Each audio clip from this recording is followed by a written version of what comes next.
अमरावती आणि वाशिम मधील बँकांच्या बाहेर महिलांची मोठी गर्दी आपल्याला बघायला मिळते। लाडकी बहीण योजनेचे पैसे काढण्यासाठी बँकांबाहेर आपल्याला महिलांच्या रांगा दिसत आहेत।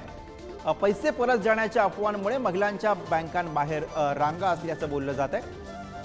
अमरावती आणि वाशिम मधली दृश्य आपण बघतो आहोत। पैसे परत जाण्याची अफवा उठली आणि त्यामुळे महिलांच्या बँकेबाहेर रांगा लागल्यात का असा सवाल या निमित्तानं उपस्थित होतो आहे।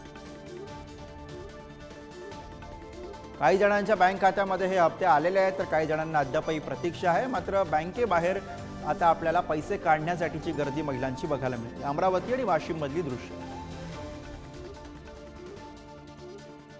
आणि याच विषयी आपण अधिक बोलूया। वाशिमहून आपले प्रतिनिधी देव इंगोले सध्या आपल्या सोबत आहेत। देव, काय नेमका प्रकार आहे, कशा पद्धतीच्या अफवा सुरू आहेत आणि त्या पार्श्वभूमीवरती या सगळ्या महिलांचं काय म्हणणं आहे? गर्दी मोठ्या प्रमाणावर दिसते। नक्कीच गुरु, आपल्या वाशिम आणि इतर जे बँका आहेत या ठिकाणी सर्वत्र महिलांची गर्दी झाल्याचं पाहायला मिळतंय। कालपासूनच महिलांनी गर्दी केली होती। उद्याची सुट्टी आहे, परवा देखील सुट्टी आहे आणि त्यातच आता अफवांचं पेव उठलेलं आहे आणि महिला त्यामुळे एकंदरीतच घाबरलेल्या स्थितीत आहेत। आणि वाशिमच्या जर पोस्ट ऑफिस मधली आपण दृश्य बघितली तर वाशिमच्या पोस्ट ऑफिसमध्ये आज 1 वाजेपर्यंत हे पोस्ट ऑफिस सुरू राहत आहे आणि त्यामुळे महिलांची मोठी गर्दी झाल्याचं या ठिकाणी पाहायला मिळतंय। वाशिममध्ये सध्या पाऊस देखील सुरू आहे, मात्र या पावसात सुद्धा महिला या बँकांमध्ये आणि पोस्ट ऑफिसमध्ये सध्या गर्दी करून आहेत।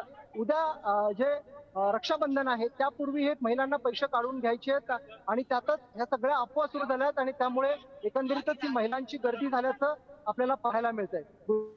बरोबर, रक्षाबंधन आहे आणि त्यापूर्वीच महिलांनी बँकेबाहेर योजनेचे पैसे काढून घेण्यासाठी गर्दी केलेली आहे। धन्यवाद या सगळ्या सविस्तर माहितीसाठी।